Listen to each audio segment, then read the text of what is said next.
त्याला 19 तारखेला सुरुवात झाली. किती स्पर्धकांनी भाग घेतला? आता आपल्याकडं आज 5 आणि उद्या 5 असे एकूण 10 संघांनी सहभाग घेतलेला आहे आणि 10 संघ सहभागी झालेले आहेत तिथे सादरीकरण. यावर्षी कशा बक्षीस आम्हाला किती बक्षीस ठेवले? यावर्षी एकूण आपण 5 बक्षिसं ठेवलेली आहेत. प्रथम, द्वितीय, तिसरा, चौथा आणि पाचवा.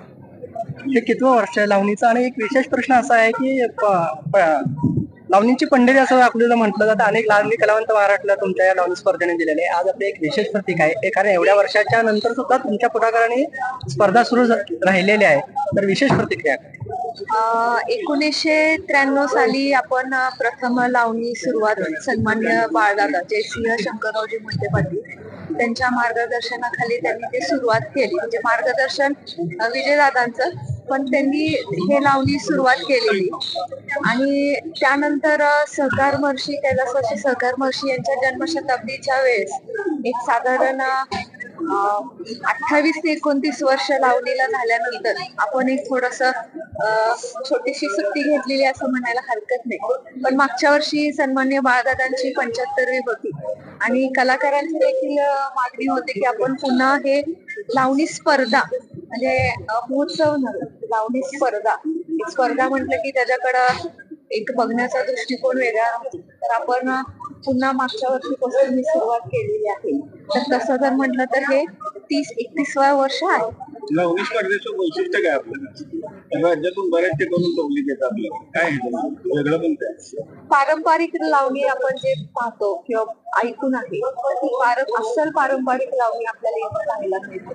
आणि तसेच पारंपरिक प्रेक्षक देखील आपल्याला आज वर्ष झाले तर प्रेक्षक देखील तेवढ्याच सन्मानाने आणि तेवढ्याच निष्ठेने येतात.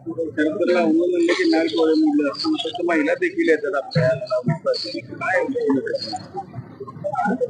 लावणी स्पर्धा जर म्हटलं तर आपली महाराष्ट्राची लोकसंस्कृती आहे. काही मधल्या काळामध्ये किंवा एक बघण्याचा दृष्टिकोन वेगळा राहतो, पण जोपर्यंत तुम्ही ऍक्च्युअली लावणी पाहत नाही तोपर्यंत तुम्हाला लावणी काय आहे हे समजत नाही. अस्सल पारंपरिक लावणी आपण जे टीव्हीच्या माध्यमातून जे पाहतो त्याच्यामध्ये जमीन आसमानचा फरक आहे. कलावंतच आहेत ते देखील आपल्याला सांगतो. लावणीचा इतिहास जेव्हा लिहिला जाईल तेव्हा आपलीची लावणी स्पर्धेवर इतिहास लिहिला जाणार नाही. आणि आपलीच्या लावणी स्पर्धेने लावणीकडे पाहण्याचा दृष्टिकोन महाराष्ट्राचा बदलवला. काय विशेष? मला असं वाटतं हे जर श्रेय सगळं मी असं म्हणते की माझे आजोबा कैलासवासी सहकार महर्षींना दे. कारण का त्यांनी अगदी असं म्हणायला हरकत नाही की त्यावेळेस देखील लावणीसाठी एवढा आधुनिक विचार फारसे पाहायला मिळत नव्हते.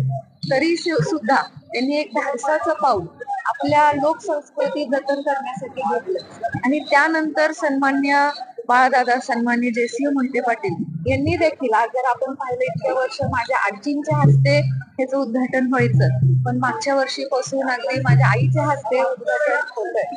तर मला असं वाटतं की नक्कीच ह्याच्यामध्ये सर्व सार लपलेलं आहे. ही कलाकृती लोकसंस्कृती आणि दुसऱ्या बाजूला डॉल्बी आली आणि त्याच्यावरती देखील आपण नाच गाणी चालू, ह्याच्यावर काय आपण आवाज होतो ना? आपण कलाकारांना देखील आव्हान केलेलं आहे. म्हणजे जेव्हा कलाकारांची मीटिंग झाली त्यावेळेस देखील कलाकारांनी ह्याबद्दल एक चिंता व्यक्त केलेली आहे की नक्कीच कुठंतरी हे ह्या कलेसाठी कुठंतरी घातक ठरेल का असं मोठा प्रश्न चिन्ह आहे.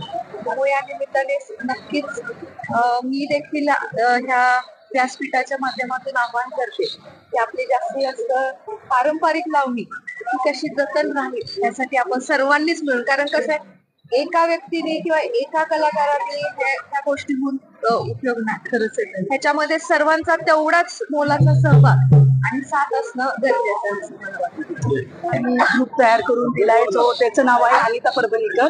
आम्ही दादांच्या आशीर्वादाने इथे सलग 3 वर्ष नंबर मिळवलाय. मध्यंतरी जो गॅप पडला होता त्याच्यानंतर असं वाटलंच नव्हतं की लावणी सुरू होईल. आणि दादांचं जे लावणीला म्हणजे प्रोत्साहन देतात, जे कलाकारांना नाव मिळाले, महाराष्ट्रभरात कलाकार बाहेर देशापर्यंत पोहोचले, त्याच्यानंतर जेव्हा कळलं की ताई साहेब याच्यात येत आहेत तर आम्हाला अशी उत्सुकता होती की ताई साहेबांना आम्ही कधीही बघितलेलं नाही कॅमेऱ्याच्या. म्हणजे आम्ही बॅक म्हणजे जेव्हा आम्ही घरी जायचो ते आमच्या ओटी भरायच्या, आम्ही नमस्कार करायचो आणि यायचो. पण जेव्हा मी त्यांना इथे बघितलं अक्षरशः माझ्या अंगावर काटा आलाय की त्या खरंच खानदानी जो हे असतो ना तो त्यांनी इतका बाज सांभाळाय. मला खरंच ताई मी खूप लहान आहे कौतुक करण्यासारखं, पण खरंच ताई तुम्ही इतकं म्हणजे असं दादांची कमतरता वाटतच नाही की आज तुम्ही पूर्ण जे इतकं आत्मसात केलंय ना कलाकारांना, असं नवीन तुम्ही घेतलंय असं हायविडा वाटतच नाही की ताई. आम्हाला असं वाटतं की आम्ही खूप वर्षापासून तुम्ही हे चालवताय आणि कलाकारांना पुढे आणताय. दादानंतर खरंच ताई खूप छान करताय तुम्ही ताई. पुरस्कार आणि टाळ्या हे कलाकारांचं खरं टॉनिक असं का जगात त्याची बरोबरीच होऊ शकत आणि अकलूजच्या लावणी स्पर्धेत ते दोन्ही मिळतं. काय सांगा? अकलूजची लावणी स्पर्धा जसं आता यांनी एक ताई साहेबांना प्रश्न विचारला की डॉल्बी आणि वगैरे, कितीही डॉल्बी येऊ दे किंवा या खूप आधुनिक गोष्टी आहेत, पण अकलूज लावणी स्पर्धा जोपर्यंत आहे तोपर्यंत हा प्रकार कधीच हवी होऊ शकत नाही. कारण की पारंपरिक लावणी, खरी जिवंत लावणी अकलूज मध्येच होते. कारण की अख्ख्या अकलूजकरांचा, ताई साहेबांचा, दादा साहेबांचा, आदरणीय साहेबांचा सगळ्यांनी जो मेहनत केली आहे ती कलाकारांच्या मार्फत इथे पोहोचते. त्याच्यामुळे इतकं सोपं नाहीये डॉल्बी लावणीवर हवी पण असं मला तरी वाटतं. रसिक प्रेक्षकांना काय आव्हान करा तुमचं हे उत्तर ऐकल्यानंतर? रसिक प्रेक्षकांना नक्की एवढं आव्हान करावं की लावणी बघावी आणि लावणीवर त्यांनी असंच प्रेम करत राहावं, एवढंच मी रसिक प्रेक्षकांना आव्हान करते. की खरंच काय विचार आणि किती मोठी गोष्ट आहे.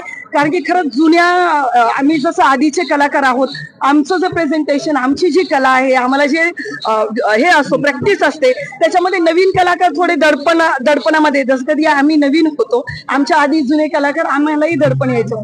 पण हा प्रस्ताव आणि हा विचार इतका सुंदर आहे की त्याला शब्दात म्हणजे सांगणं कठीण आहे. ते नेक्स्ट इयर तर बघायला मिळेलच की किती सुंदर ना, नवीन कलाकारांनाही प्रोत्साहन मिळेल, त्यांचाही नंबर येईल, त्यांनाही उत्साह येईल की ते परत येतील. आणि जुने कलाकार आणि नवीन कलाकार ह्याच्यामध्येही एक दोन गट होत आहेत. म्हणजे ह्याच्यापेक्षा मोठी गोष्ट ह्या विचाराला हॅट्स ऑफ आहे. खरंच खूप मोठा विचार आहे. थँक्यू.